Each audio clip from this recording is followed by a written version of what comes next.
What's up, you data friends? It's Yanis here and welcome to my channel. In this video, we are going to go over the top 5 most commonly asked Python questions in interviews. And more specifically, we are going to go over multiple examples of questions so we can cover as much as possible and help you as much as possible in your interview. If you do not have Jupyter Notebooks installed, then I suggest following this video over here where I explain how to download Python and Jupyter Notebooks. And if you want a more complete Python tutorial, I suggest watching this video over here. I am going to upload this file in my GitHub page, so feel free to download it and follow the tutorial with me. And before we jump into this video, let me just say that if you're passionate about data analytics and data science, then please consider liking this video, subscribing to my channel, and enable notifications for my future videos. Right, starting with our raw data, before we start with the questions, as soon as you get invited into a Python interview, they will probably give you some Excel files as raw data that you will need to load into your Python UI. So it's good for you to know how to write the pd.read CSV or pd.read Excel so you can read the data into your Python UI and then answer the questions. In our case, we have 3 files. We have the YouTube car main, we have the YouTube car info, and we have the YouTube car use prices. So these 3 files, the first file has some data about car and their retail price and invoice price. The second file has some data about their use price and the index. So we can see this is the key column we're going to use to join the files together. And the third file has some additional information about the cars. Right, starting with the first question that you are definitely going to get, they will definitely going to test if you know how to condition your data. And what do we mean by this is that if you are able to slice and dice your data in different ways. So I'm just going to comment a lot of this code out and start running bit by bit so we can showcase a few examples. The first example we have is maybe they will ask you to show a snip of your data, for example, the top 5 rows. So here we are running car.head and this is returning the first 5 rows. If we do 10 over here, then this is going to return the first 10 rows. Moving on, the next example we have over here, if I uncomment, is maybe they ask you to show the last 5 rows. So car data.tail is going to return the last 5 rows of your dataset. Next question is that maybe they will ask you to show specific columns from your data frame. So over here, we are showing the make and model. We also need the top 7. So we can actually do .head and then 7 and then click run. And down here, you can see the top 7 make and model. Next question we have, let me comment this. Maybe they ask you to show all the data for 2024. So over here, we are selecting from our data frame the data that the year equals 2024. So if I run this, we will only get 2024 data. You can see the year over here is just 2024. Next example, show all the data where make is not Audi. So here we have shown the equals. Over here, we are showing the not equals. And we also have some additional code. Let me comment this out quickly so we can see the not equals. Click run. Here you can see we get all the makes apart from Audi. And in order to get the unique makes, we can actually select make, which is basically the brand of the car, and then .unique, and this is going to return a list of the unique makes from this query over here. And if you see over here, we do not have Audi in our list, which means our code works. Next example we have, let me uncomment this, show all the data for BMW and Audi cars. So what I'm doing here in my condition is that I am selecting all the data where the make is in open brackets, and then I'm saying Audi and BM.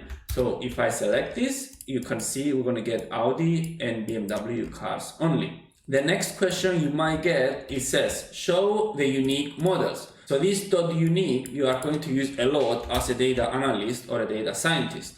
So if I run the code, you can see we have all the unique models in our dataset. Next question we have, it says, show all the data excluding models X5 and X6.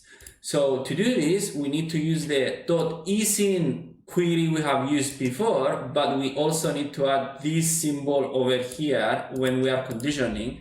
So if I run this now, and if I go through the models, X5 and X6 is not going to be over here. The next example we have, if I hide this, show all the cars that have more than 70k retail price or body style is SUV. So our first condition over here, as you can see, it says retail price is more than 70k. This vertical line is actually the OR in Python, and our second condition is the body style equals SUV. So if we run this, we're going to see that the retail price of all these cars is more than 70k. And if we check the body style, all of them are SUV. Actually, we get a few sedans. Oh, is OR, is not AND. So they either have to have a retail price more than 70,000 or they have to be an SUV car. So if we check the SUV cars, you can see they have a price less than 70k. However, because they are SUVs, we get the data back. The next example we have, it says, show all the cars that have less than 40k retail price and body size is large. So in this example, both of the conditions have to be met. If we check the answers now, you can see that all retail prices are less than 70k, and then all body sizes are large. There we go. Next example we have, show all the cars. Oh, let me uncomment. Sorry, select, uncomment. Show all the cars that have premium in trim. If we check column trim now, let me select all the data. So let me car data. I'm going to copy this and then I'm going to paste it where? Down here maybe, so we can visualize it again. There we go. You can see that within trim we have premium in the actual text. So now we have to select everything that has this premium text in trim column.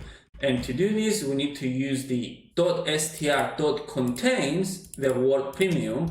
And if I select this, you can see that all these data frame has premium in trim. There you go, you can see this. Right, the next thing we have to do is says make invoice price to be a number. And the reason it's asking us to do this is because if we check the data types, so if I run this quickly, you can see that invoice price is actually an object, is not marked as number.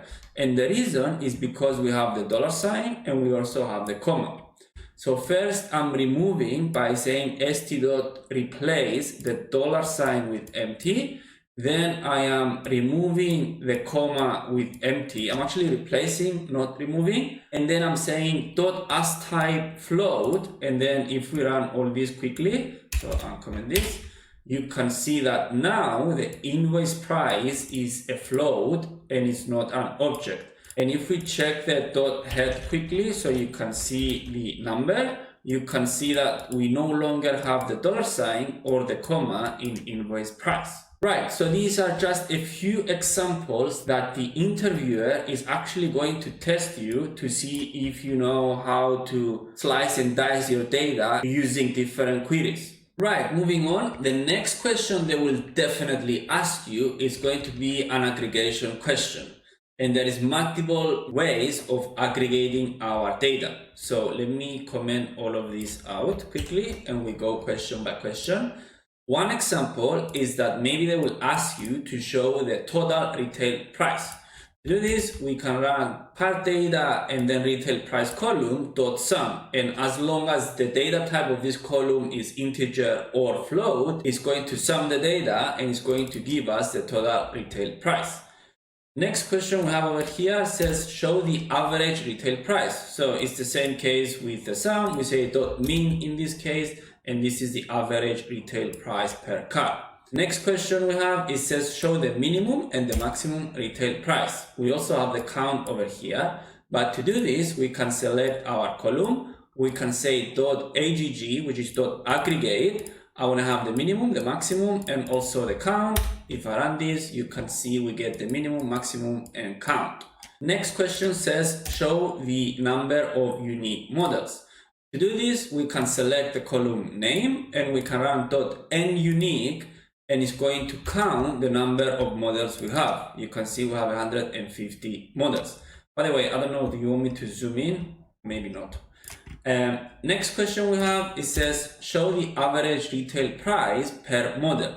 So now it's asking us to aggregate the data by another column, which you will definitely get as a question. To do this, you need to know how to use the group by and the aggregate together. So first we need to group by our data with the column is asking us, which is the per model, and then we need to aggregate our data with the average retail price. So we pass retail price into our aggregation, and then our aggregation needs to be the average, so mean, and then we also run a reset index in order to reset our index. So if I run this quickly, let me run it without the reset index, so you can see it returns our data frame in this format over here. However, I want to reset my index, so it's a flat data frame. So we get the model and then the average retail price per model. The next question we get says, show the total retail price per make and model. So now it's asking us to use two columns to group by. That's why we have make and model here. And then we pass the retail price in our aggregation. We want to submit and we want to reset the index. So there we go. We get the total retail price per make and model. The next question we get, it says, show the minimum retail price, count of cars, which is going to be the count of index because index is unique, per model and make. So again, we group by our data with the two column is asking us to aggregate the data by. So we pass make and model into group by. Now I'm saying comma as index equals false, and it does exactly the same thing with the dot reset index over here. So I am just showcasing to you different ways of writing the same code. And then into our aggregation, we are going to pass two aggregations. The first one is going to be the minimum retail price, and the second one is going to be the count of index. So if I run this quickly, you can see we get the make, the model, the retail price, and the index, which is basically the number of cars. Right, the next question we get, it says, show the total retail price for Audi cars. So now we have to condition and then aggregate. So our condition is over here. Our column we want to aggregate is this one. And then our aggregation is the dot sum. So if I run this quickly, this is the total retail price for Audi cars. The next question we get says, show the total retail price for Audi cars per model. To do this now, we have to follow a separate structure, which is going to be the group by and the .agg, which is the aggregation. So first we have to condition our data. So I'm just selecting the Audi cars over here. Here I'm just selecting the columns I'm going to use, which is the model and the retail price. Dot group by is where I need to specify the column I want to group by, and this is the model, as you can see. Dot agg, I need to pass the retail price, and then I want to submit. So if I run this quickly, you can see that we get the total retail price for all Audi models. And the last example we have, it says, show the number of cars per make. And to do this, we need to select make, and then we can run this dot value count, and this is going to count. Oh, I got an error here, and it's because I have a space, sorry. And this is going to count the number of cars per make. Right, so these are a few examples of the possible aggregation questions that you are going to get, but you definitely need to know to aggregate your data in Python because you are going to get an aggregation question. Right, moving on, the next question you are definitely going to be is going to be a joins or a concatenation question, which they are basically trying to test your knowledge in bringing multiple different data frames together, so joining them together. Now, since joins are a massive topic, I am not going to go very deep into how joins work. However, if you really want to understand joins, you can follow this video over here where I explain both the theory and also a lot of practical examples per joins. And I say per joins because we have multiple different joins and they all do different things. However, in this video, I'm only going to cover the left join, which is actually the most commonly used join out there. Right, going down to our first question, the question says, let me comment all this out quickly. Show all the main data and use prices per car. To do this, we have to show all the data from our main table, which is the car underscore data, and we also need to join the use prices, which comes from a different table, this table over here. To do this, we can say car data, which is our first table, dot merge, which is the join, pass the data frame we want to join with, which is our second data frame, which is this data frame over here, comma how equals left, so we are selecting left join, which is this join over here, and then going back, we are saying on equals index, and this index is actually the key column which we are going to use to join the two data frames together. So if I run this quickly, you can see that we have all the data from table A up until body style. If I scroll up, body style is the last column. And we also have use price, which comes from the second table, as you can see over here. Right, the second question says, show the make, the model, and the average use price per car. To do this, first I need to store this new data frame we have just created into data2. So this is what I'm doing over here. It's exactly the same query. And then I am running an aggregation query, which is similar to the ones we have used above. I say .group by, I pass the make and the model, and then I'm aggregating using use price and then the average. So if I run this quickly, you can see that we have the make and the model that come from table A and use price that comes from table B, and we actually have the average use price. Right, going to our third question now, it says show the make, the model, the retail price, so all these come from table A, and then cylinders and horsepower. So these two, cylinders and horsepower, come from our third table.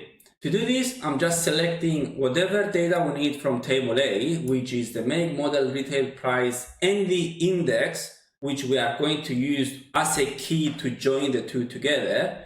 Dot merge, I pass my third table, which is this one over here. I select the index, which we're going to use on our join over here, and then the cylinders and the horsepower. And then if we run this, you can see that we have index, make, model, retail price, cylinders, and horsepower, which is basically answering all of our questions. And then in our last question, if I comment this out, it says, create a master dataset that combines all three tables together.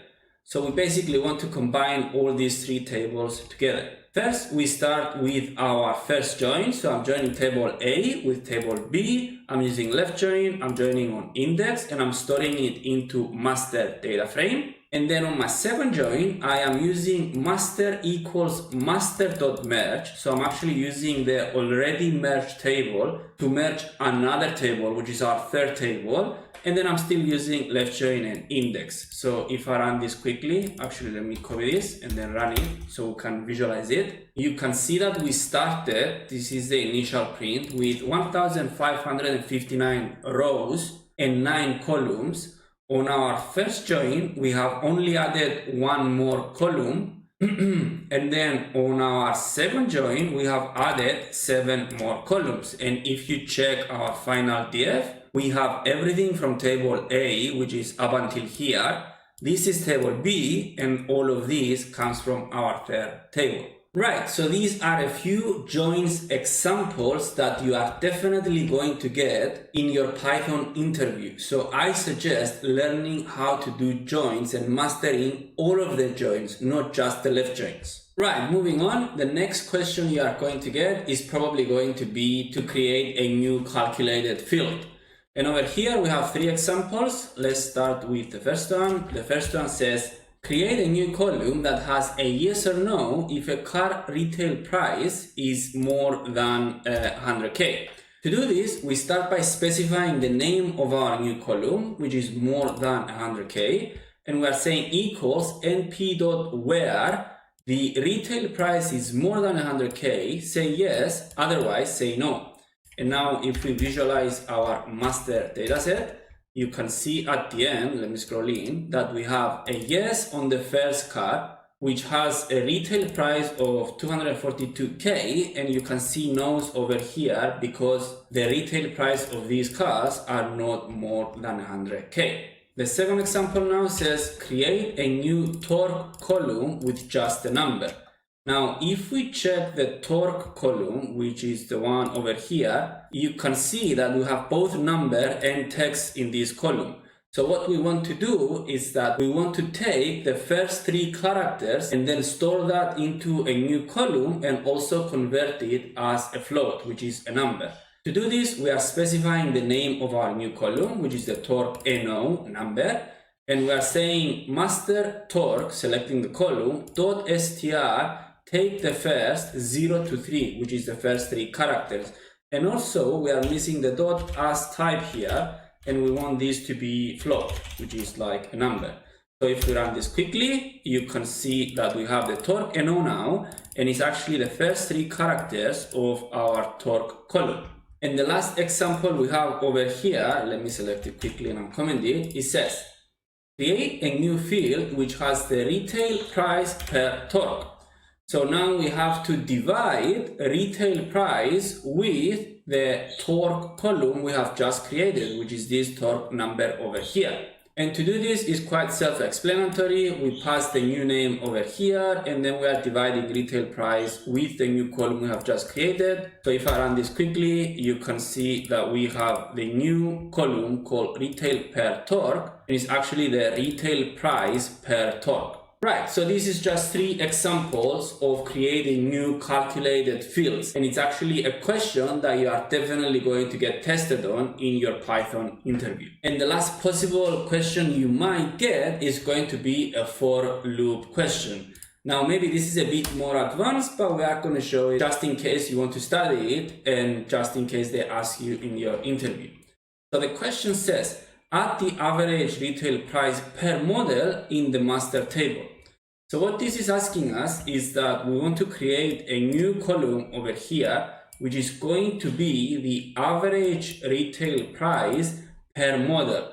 So as you can see, this Audi A3 has different retail prices depending on the specs, but we want to have another column over here at the end that is going to have the average only for Audi cars. Now there is multiple ways of achieving this. We can actually aggregate the data by model, for example, and then left join it on the table, but I'm just going to showcase how you can use a for loop to answer this question. So first we have to create a list with all the unique models. So this is our list, and then we are saying for M, which is model, in the models in this list. First I want to create this new data frame called data, which is only going to be the data for the specific model. So for the first model, so let's say it's going to start with Audi's A3, for example. Then I want to calculate the average retail price for the model from this data, which is actually the one model. Then I want to print the model and the average retail price of this model, as you can see over here. And then I want to pass this back into master, where the model equals M. I want to pass this average price back. So if I run this quickly, and then if I run the, I got an error, and it says I cannot find the, I have to create the column first. Sorry, let me create the column. So I'm just going to say over here equals, and then I'm just going to say empty. If I run this again, I get an error again, and it's because I have to, sorry, let me run this. There we go. So if we check now if this works, we can see, let's check the, let me run this actually.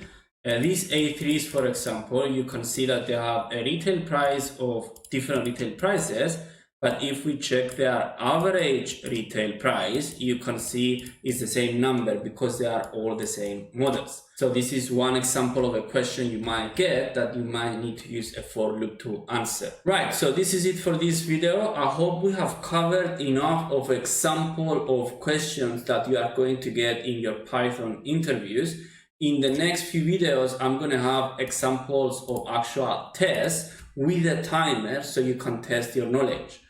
Right, so I hope you've enjoyed this video and you've gained enough value out of this video. If you feel like you did, then I would really appreciate it if you click the like button, subscribe to my channel, and enable notifications for my future videos. Thank you very much for watching, and I'm going to see you in the next video.